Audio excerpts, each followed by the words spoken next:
Today we are reseeding a small area on my front lawn, and I have a few tips that I want to share with you. Stick around. The first thing we are going to do is look around the area and make sure we can see what type of grass we're gonna need. We are also using peat moss, a little bit of topsoil. I want to level a few holes, a couple of rakes, and the hand aerator, and that should do it. Lower the grass. I want to keep mine at about 1.5 inches. That will definitely help with seed germination. And I'm also bagging it. I want to rake the area. I want it as clean as possible. I want to get all the debris, rocks, everything I can out of there. And for that, I'm using the groundskeeper rake. I am using the hand aerator, and you want to just push it, and I kind of rock it back and forth and just keep doing that, as many holes as you can. And we're just aerating this section, easier for the seeds to thrive. If you have an area that is bigger than that, you can also use the garden weasel handle. This tool is great. You want to keep going back and forth a bunch of times. You want to break the top 2 inches of soil. And this is a perfect time to level the area. I'm actually just breaking the clumps by hand.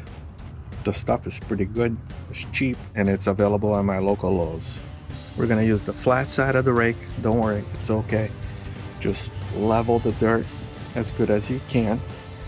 You want to make sure you compact that soil. You don't want to just level and just let it be. Stomp on it. You want to compact that. You're flipping the rake the right way, and you can use any rake. I could use the groundskeeper for that. You just want to slightly scratch the surface. Now it's time for the seeds. We're using the dense shade mix in this area. I'm doing this by hand. I put a good amount of seeds down. Seed is cheaper than your time.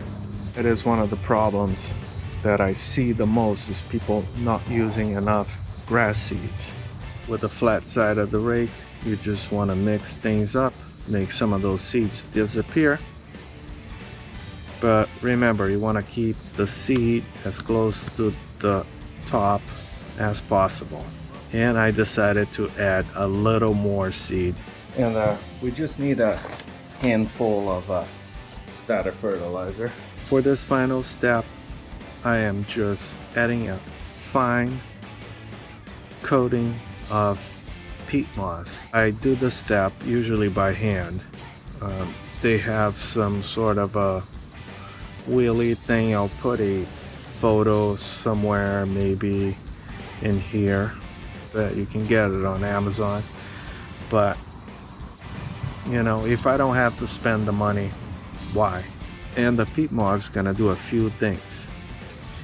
It's gonna improve the soil, and I don't want to repeat myself, but it's gonna improve the soil and seed contact, and also it's gonna prevent the birds from eating it. Now all we have to do is water it.